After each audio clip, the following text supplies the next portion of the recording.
Now that we know that we have polio in the wastewater, it's very likely that the polio will spread. The paralysis that polio causes is permanent. It's irreversible. Back in the 1940s and 1950s, polio paralyzed or killed 500,000 people each year globally. So it's back because people are unvaccinated. Well, Eric, New York health officials say polio now appears to be spreading in the city. The health department confirmed wastewater samples in the 5 boroughs have tested positive for the virus. This comes weeks after a man in Rockland County, that's just north of the city, was diagnosed with the disease. Doctors say that man is now paralyzed. Joining us now to weigh in on this is Dr. Frita Fisher. She is certified in pediatrics, nephrology, and internal medicine. Dr. Fisher, thank you so much for joining us today on this topic. Let me ask you, first of all, how is it possible that this virus has emerged again after so many years, and how concerned are you about this? I'm very concerned, Anita, and we have not seen a case before now since 2013. Why? Because the polio vaccines that have been available here since 1955 nearly eradicated the disease in the United States. And so the disease is back because there are pockets of people who are unvaccinated. If you are vaccinated with the inactive polio vaccine, which is the only one we offer in the US, it is 99% effective against getting polio. I think a lot of people forget that prior to now, back in the 1940s and 1950s, polio paralyzed or killed 500,000 people each year globally. And back in the 1940s, it disabled more than 35,000 Americans each year. So it's back because people are unvaccinated. Yeah, it is a very, very scary disease. So the virus was detected in the suburbs, but I think the real concern is that it's already in New York City, potentially impacting millions of people. I want to bring up a map of New York and the vaccination rates by zip code.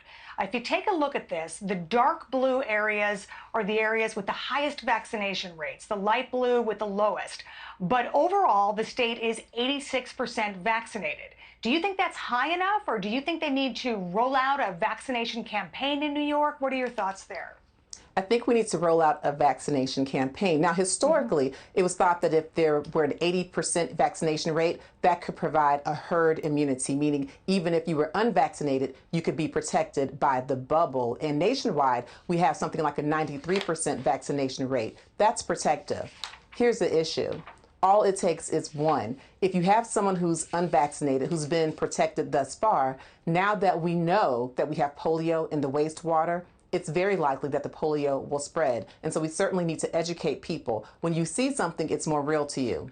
The paralysis that polio causes is permanent. It's irreversible. Now that it has hit home and we see polio here, I think we can do a vaccine rollout and people will reconsider if they were unvaccinated from polio previously.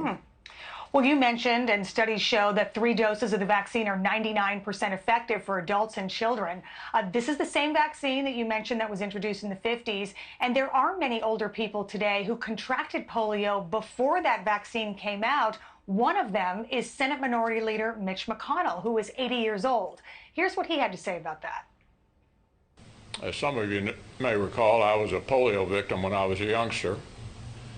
I've studied the history of that disease. It took 70 years to come up with 2 polio vaccines that work. And believe it or not, that disease is almost totally eradicated in the entire world. So he's talking about the effectiveness of the vaccine. So what is your advice to people in New York who have young children that may not be eligible to be fully vaccinated yet, and others about protecting themselves against the disease? My advice is that when your child is eligible, please go ahead and get your child vaccinated and get the complete series. I definitely agree with what was just said, especially by someone who is actually living with polio.